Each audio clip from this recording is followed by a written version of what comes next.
ரட்சிப்புக்கு ஏதுவான சாட்சி சொல்ல விரும்புகிறேன். நான் திடன் கொண்டு மனம் திரும்பினேன். ஏசப்பாவை நேசித்தேன்.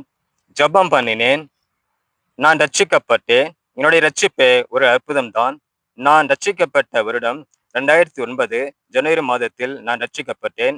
அன்று முதல் என் ஏசப்பாவுக்கு என்னுடைய இருதயத்தில் முழுமையாக இடம் கொடுத்தேன்.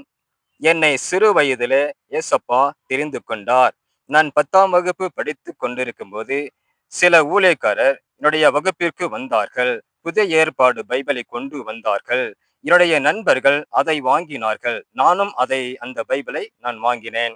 வீட்டில் வந்து அந்த பைபிளை புரட்டி பார்த்தேன்.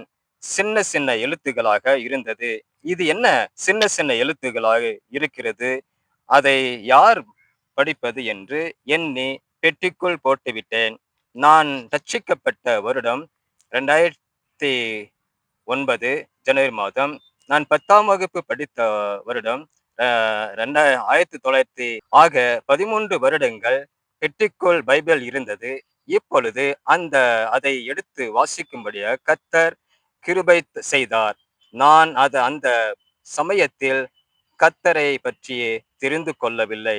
நான் இப்பொழுது தான் தெரிந்து கொண்டேன். இப்பொழுது நான் ஜெபம் பண்ணும்போது என்னுடைய பாவங்கள் எல்லாம் டிவியில் ஒவ்வொன்றாக வருகிறது போல, ஆமென், படம் போட்டு காட்டினார் ஆண்டவர். நான் என் பாவங்களை அறிந்தேன். அதை கர்த்தரிடத்தில் அறிக்கை செய்து ஜெபம் பண்ணினேன். ஆண்டவரே, என் பாவங்களை மன்னியும், என்னை மன்னியும், உம்முடைய கோபத்தினாலே கடிந்து கொள்ளாதையும், உம்முடைய உக்கிரத்தினாலே தண்டியாதையும், மனக்கலக்கத்துடன் கேட்கிறேன் என்று என் பாவங்களை மன்னியும் என்று ஜெபம் பண்ணினேன். என் பாவங்கள் மன்னிக்கப்பட்டது.